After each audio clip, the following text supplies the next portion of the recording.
Time for Facts Are Facts, and things are not looking good for the world's glaciers. The UN warns that its World Heritage Site glaciers are on track to disappear by 2050, which, by the way, is not that far away, right? Less than 30 years. A report released late yesterday says about a third of those glaciers, late last year, I should say, about a third of those glaciers are beyond the point of being saved.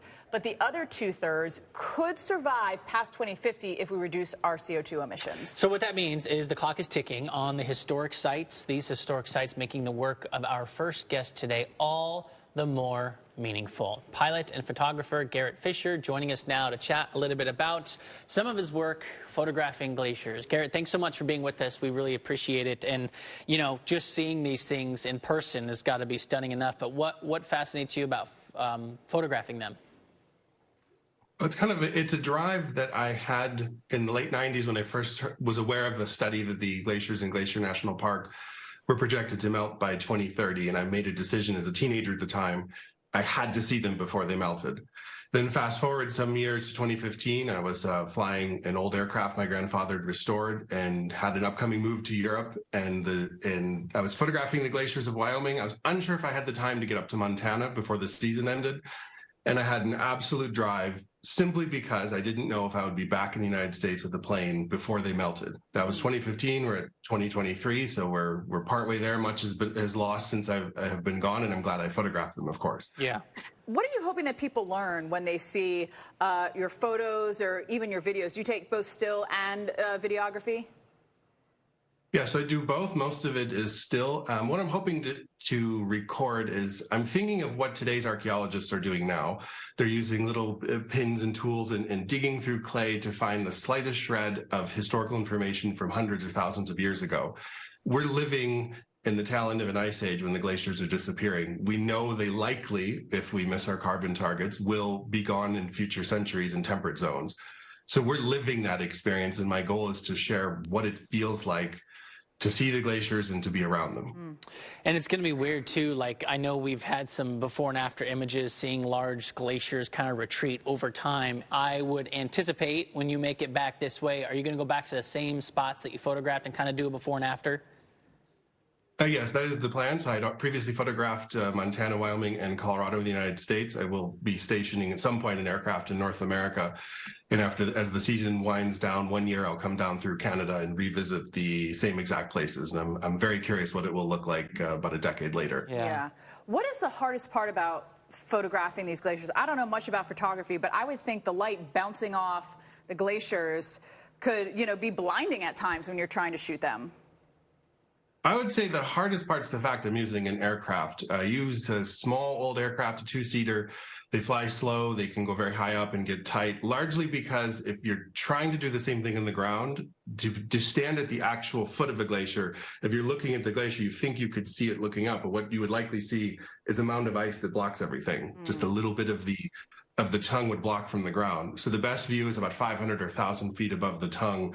You'd have this nice panorama below you, which of course would take a whole weekend for a skilled hiker. So I use aircraft to fly in the course of 3 hours, I can cover what would take, I don't know, 10 to 20 months of hiking if you're spending all day doing it. Right. So the combined between the two, I can solve lighting with the aircraft because I can put the aircraft where I'd like it to be, and that does navigate it. But weather, wind, altitude, flying, that's probably the hardest part. So you kind of mentioned some of the spots over here.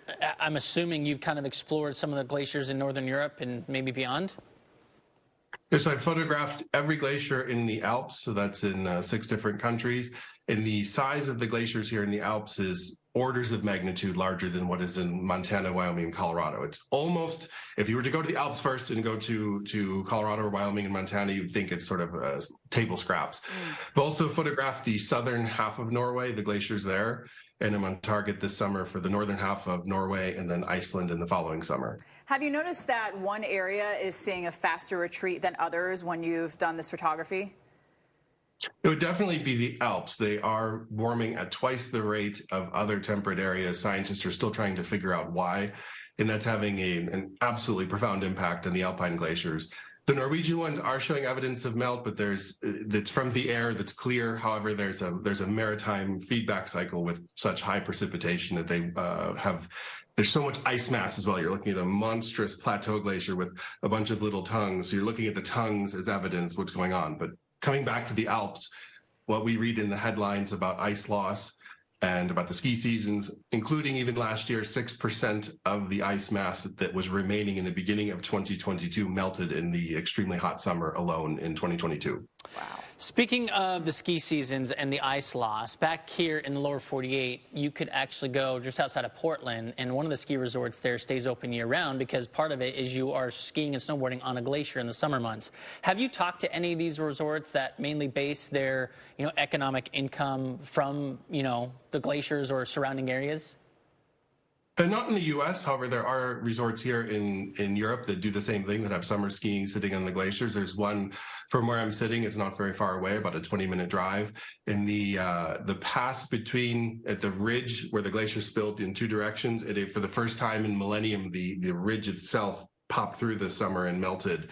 Oh. And I wouldn't want to be running that business, I'll say that much, because you're looking at a glacier that is itself already only 15% of what it was in 1860, and it will likely be gone in 30 years, and that's the end of glacier skiing. It's really sad. Has this inspired you to look at other things that are being transformed by the climate?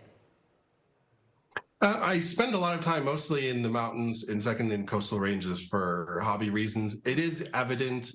There's a lot of landslide evidence that one can see when in the airplane that is destabilized at times from permafrost melting or from glaciers themselves. And of course, there's floods and avalanches. Mountains are a very dynamic place. So I do see a lot of activity that a typical person would not flying over the mountains. Really impressive stuff, Garrett, I gotta say. Yeah, and turn the hobby into a passion. Yeah, sure. As well. Thanks for spreading the word, photographer Garrett Fisher.